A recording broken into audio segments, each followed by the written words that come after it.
এত ঘন কালো মেঘ, আকাশ ভর্তি। কি আর করব, হঠাৎ ভাবছি কি করব, মনে আর কিছু আসছে না। মহা চিন্তায় পড়লাম যে কি করব প্রথম পাতে খাওয়ার জন্য। তাই জন্যে বাড়িতে দেখলাম তিল আছে, তাই তিলটা কি করলাম, বেটে নিলাম। দেখুন, বেশ কিছুটা তিল বেটে নিয়েছি। এই বেটে নিলাম। তিলটা কিন্তু একটুখানি ধুয়ে জলটা দেবেন, কারণ এটা তিল ভাপা করে নিই, চট করে হয়ে যাবে এবং খেতেও ভালো, খুব সুন্দর লাগবে খেতে। আর মাঝে মাঝে খাই আমরা তিল ভাপা, তাই ভাবলাম আজকে আপনাদের সাথে একটু শেয়ার করে নিই তিল ভাপাটা। দেখুন, তিলটাকে বেটে নিয়েছি আমি, একটা কাঁচা লঙ্কা একটু নুন দিয়ে। এবার এইটা, এই যে মিক্সিটা ধুয়ে জল দিয়ে দিলাম। এবার এর মধ্যে পেঁয়াজগুলো দিয়ে দিলাম, ভাপা করব তো, তাই পেঁয়াজ দিয়ে দিলাম, একটা কাঁচা লঙ্কাও দিয়ে দিয়েছি। এবার এটাকে তেল দেব, তেল দিয়ে একটু নাড়িয়ে দিচ্ছি।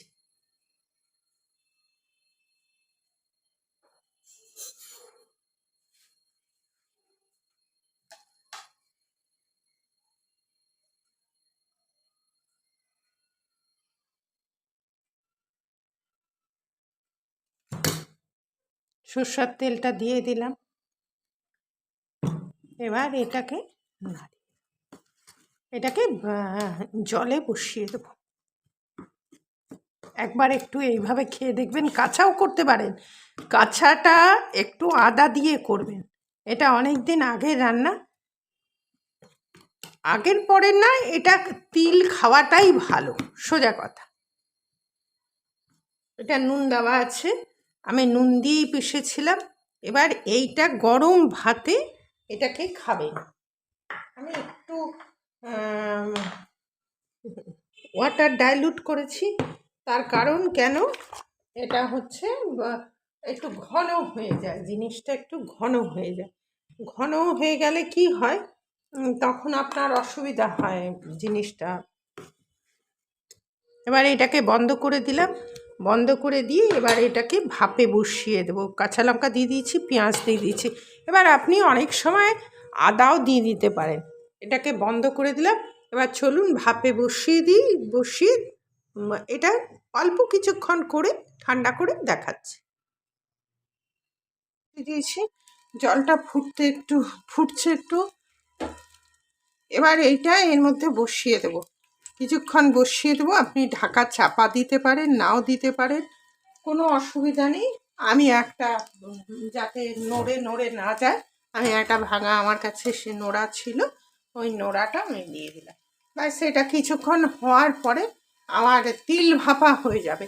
ঠিক সেম প্রসেসে আপনি পোস্ত ভাপাটাও করতে পারেন, একই প্রসেসের কোনো আলাদা নেই।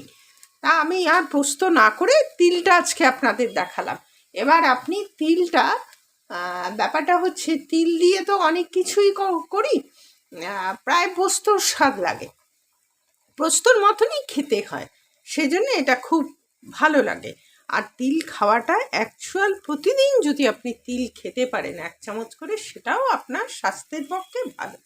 আবার তিলের শরবতটাও খুব ভালো হয়, সেটাও আমি আপনাদের একদিন দেখাবো। যে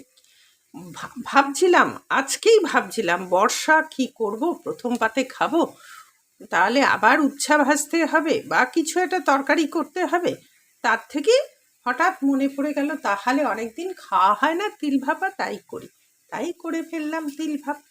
দেখুন, এটা হয়ে যাবে। এটা খুব সহজ সরল রান্না। আমি নূপুর, আপনারা দেখছেন smile with Nupur and Tania. Already ফোটা শুরু হয়ে গেছে, এটাকে করবেন। আবার যদি আপনি কড়াইয়ে বসান, ঢাকাও দিয়ে দিতে পারেন, খুব তাড়াতাড়ি হয়ে যাবে। আমি আর ঢাকা টাকা দিইনি, ফটাফট হয়ে যাবে এক্ষুনি।